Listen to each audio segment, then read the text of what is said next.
Good night. Ancient Mahara here. If you haven't subscribed yet to the channel, please do.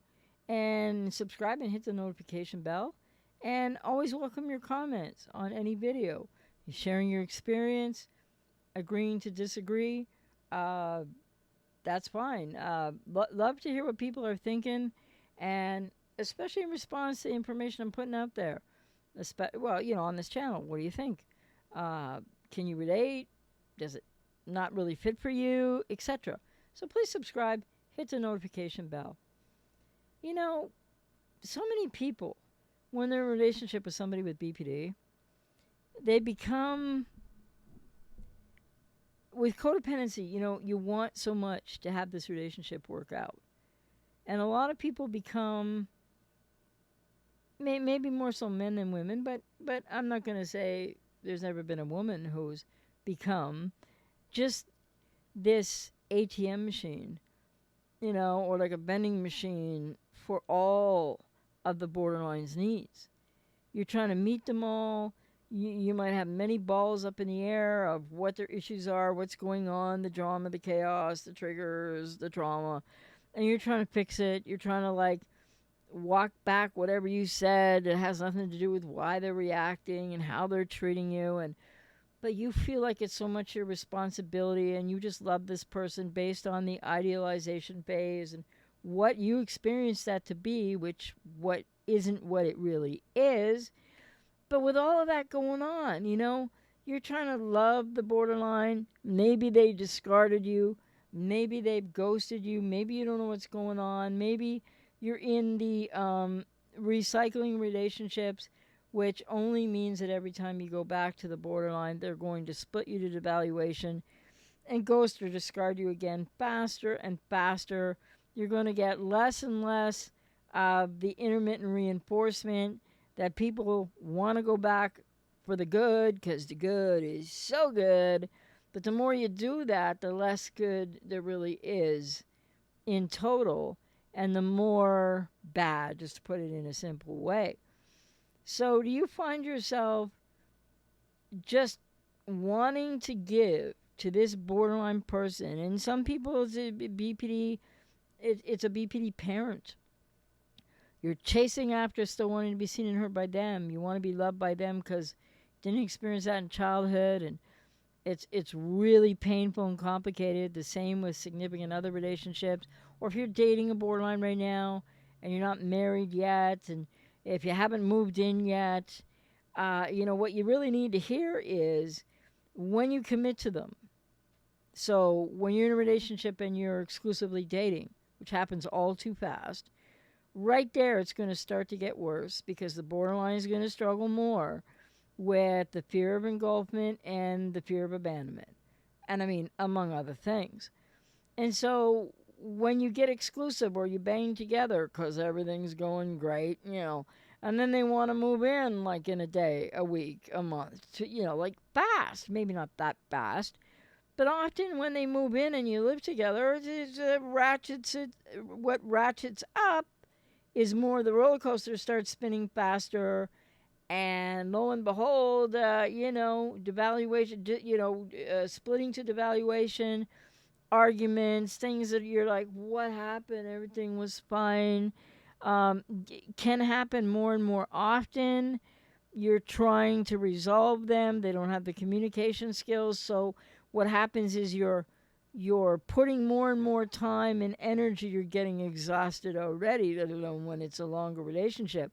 But so if you're dating a borderline right now, don't let them rush you into living together because it's going to get even worse.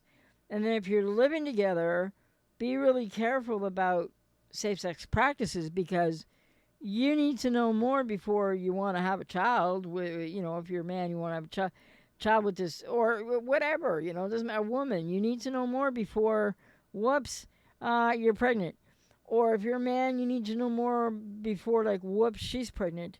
Because often, a lot of borderline women have been known to, with the idealization, hook a man really quickly. Many men feel seduced. I mean, that wonderful aspect of, that great physical intimacy that can come so quickly and amazingly and probably will tail off somewhere down the line.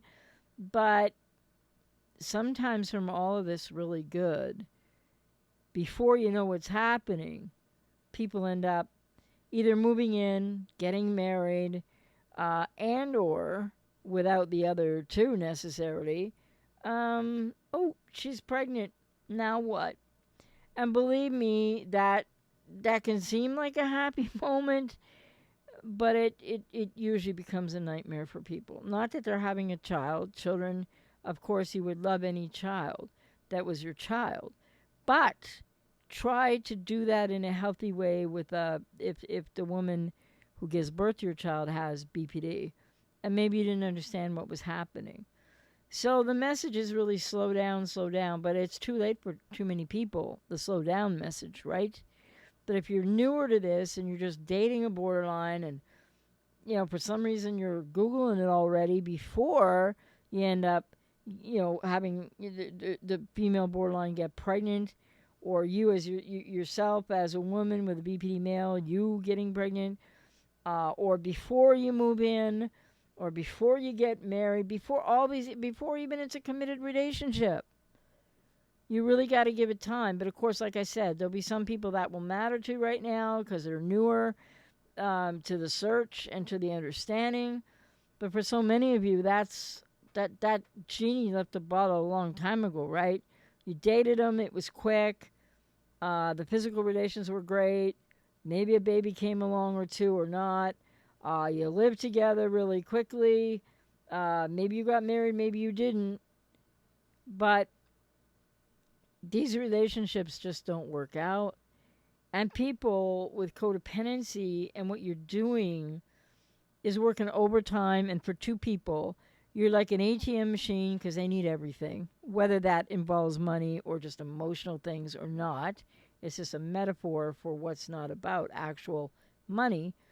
And you become this vending machine. Like, oh, they want a chocolate bar right now. Okay, just an analogy. They might want you to listen to them in a diatribe about what you didn't even do because you dared to ask a question for hours. And it's like, and they want the candy bars to keep dropping, and you're just an empty vending machine sitting there going like, what? I have to go to bed. I have to go to work tomorrow. This might be going through your head while they're yelling at you. I have to go to work. I have to, do this or do that. I'm exhausted. I can't. But you don't know what to say to them because you want to make it okay. And do you know how many people get super split to evaluation in significant others, or dating, when you're dating someone with BPD, and you're loving them, right? And you're trying to do everything you can for them. And then they'll just split into value and ghost you if it's not a final discard, because people have trouble figuring that out sometimes because you don't know necessarily. But if you get another chance, or if you stay in contact and they ghosted you and then whatever, there's contact again, do you realize, because I think a lot of people are doing this and they don't realize, what are you fighting for? What are you fighting for? Because it isn't there. But yeah, the idealization phase, or if you felt love bombed, etc., whatever people want to call it, seemed like everything was there that you could have ever wanted and then some, right? But so many clients I've worked with over the years, and clients I'm working with now, tell me, well, I never heard of BPD. She told me she had BPD. Sometimes that happens. Or they don't know and they're not diagnosed, or they've been diagnosed and they're denying it. But the point is, so many clients will say to me, and have over the years, well, I kind of knew something was off. Something was really off. But see, people don't understand their own codependency. You don't understand where this comes from. It's happening on an unconscious level for you. Why are you trying to fix everything? Why are you overgiving? Why are you staying there taking all that you're taking and then some? And you're exhausted. You are an ATM machine. It's not always about money, but the analogy, or an empty ATM or an empty vending machine, which I did talk about in a video recently using that analogy. But the other point is, sometimes it's literal. Hopefully you're not an empty ATM, but you are an ATM to the borderline. And what happens with that? I've had many clients, and I'm not devaluing, I'm not judging anybody. Clients who've been so hurt, maybe married for 10 years or something, or 5 years or 7 years, to a person with BPD, and they have kids and everything, or maybe no kids, it doesn't matter, either way for this point. But they're so desperate for this to work, when no matter how desperate you are for it to work, how much you want it to work, how much you still feel like you love them, they're not who you thought they were. So who are you loving?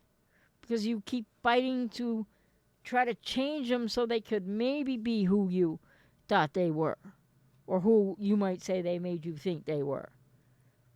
But no, they need a lot of therapy. And even then, if a person with BPD goes to like 10 or 12 years of therapy and really becomes well or gets recovered, because that can happen, they're not going to turn back to you. They're going to move forward.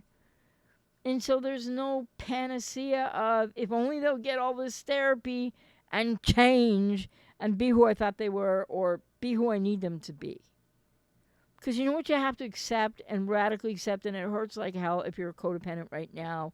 Any of these iterations, whatever you know or you don't know, or what's already happened to you, is that you need to let go of the fantasy, of the trauma bond, of the dream, of the maybe still hoping for the dream, even 10 or 15 or 20 years down the road.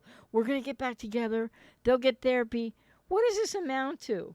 I mean, maybe some women are doing this with male BPDs too, but what do I hear from most of my clients, who are mostly males, is that they offer to put these people through university. They do that. They buy them houses. I mean, people that have the means to do this. It still doesn't mean you should be the ATM machine, though. And the emotional ATM or the financial ATM. And then what happens when everything goes awry and you're discarded, and maybe you're recycling the relationship endlessly, as some people unfortunately do? It breaks them down. They lose themselves. It's very dangerous emotionally, physically, psychologically, etc. Well, then a lot of men, I've had a lot of clients who do. I'm not judging. People make their own choices. I'm just rather saying this isn't really what's good for you to be involved with at all. Many men literally are the ATMs that are going to pay for the X. Maybe it's an X right now. Maybe it's on and off. Maybe you're in limbo. Maybe it's a relationship recycling situation.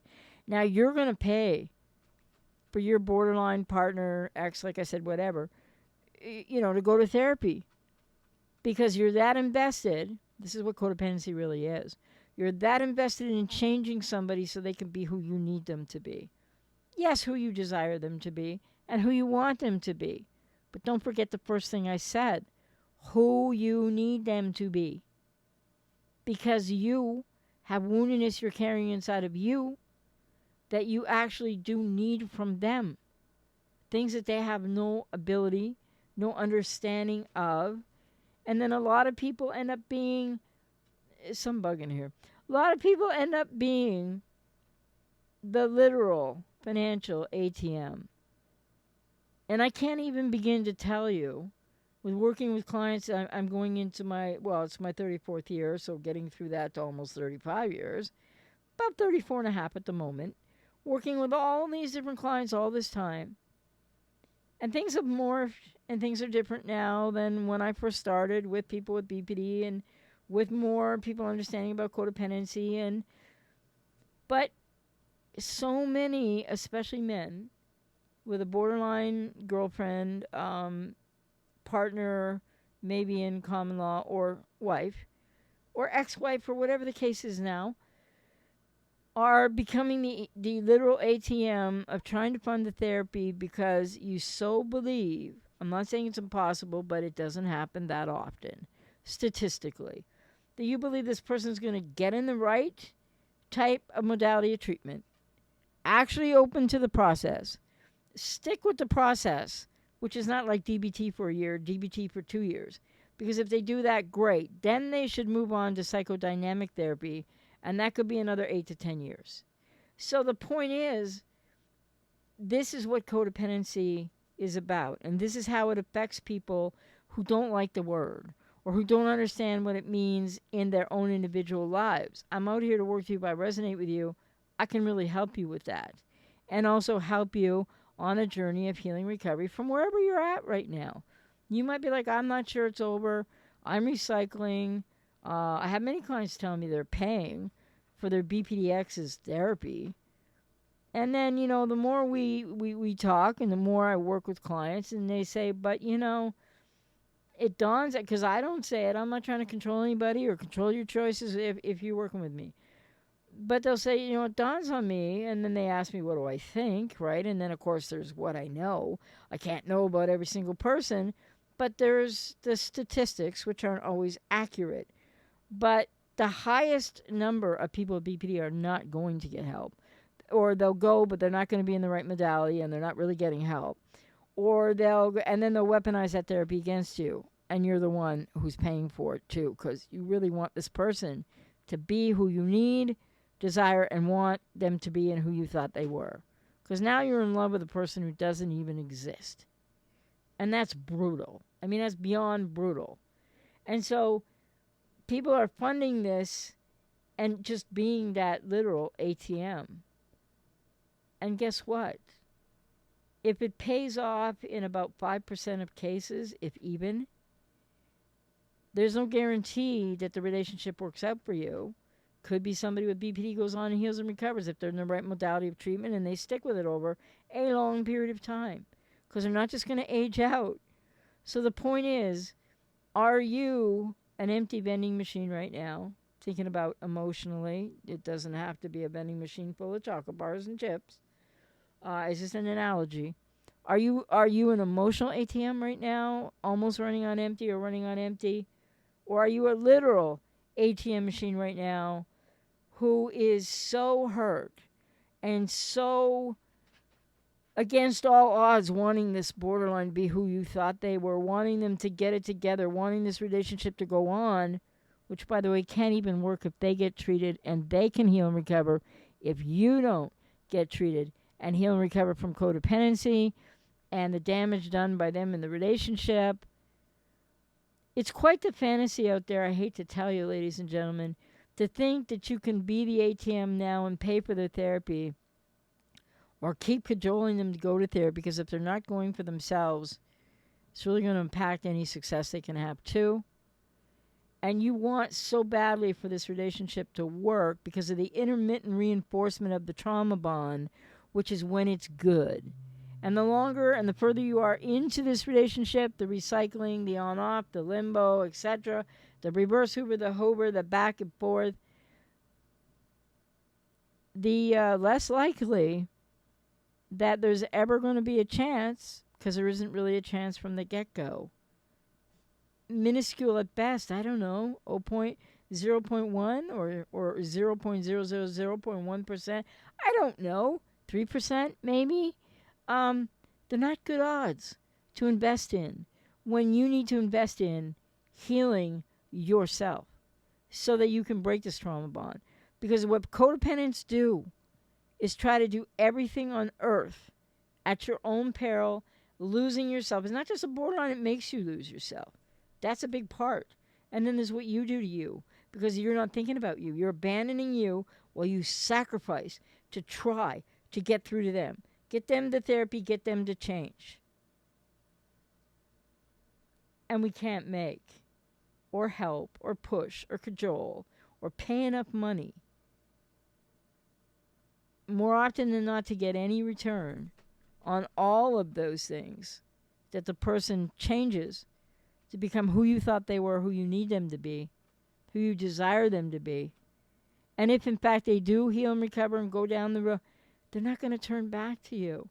There's no panacea of maybe later we can come back together. That's another obfuscation of the fact that this is over or needs to be over, need to stop recycling it. You need to help you. You need to focus on you. Stop self-sacrificing. And people with codependency, often when they're doing it, and even clients I'm talking to recently or maybe now, they don't yet realize what that's really doing to them, because they're so focused on this fantasy goal of somehow I'm going to get him or her fixed, and then I'm going to get what the intermittent reinforcement keeps leading you along by the nose unconsciously, right? People aren't always aware of this. The intermittent reinforcement keeps you stuck in the trauma bond. You need to learn it's intermittent, it's fleeting. And then you need to think about getting into a healing recovery journey. I'm out here to work with you if you resonate with me so that you can resist the intermittent reinforcement. Because why can't you? What's that about? People need to understand, learn more about this, and grow. So don't keep being the emotional or literal ATM machine, and don't keep being the empty emotional or whatever vending machine. You can't meet their needs, and you just can't make them into somebody that they simply aren't. And at the same time, you might think you know yourself really well, but you're losing yourself. And even if you knew yourself fairly well, coming out of these relationships, people are so ruined, damaged, and broken that they often, more than ever before, in all the work I've done with clients for 34 and a half years, want to unalive themselves and have to fight hard not to have that happen. And dare I say, have I ever lost a client who was with a borderline or a narcissist and etc. and who unalived themselves? Yes. Yes, it has happened. And it probably happens more than I could anecdotally tell you about what I've experienced in my 34 and a half years of doing this work. So please, find your way to working with somebody so you can work in your own process of healing. You need to radically accept that the fantasy has a reality side to it that you need to face, because the fantasy is subsuming you and you can't maintain it.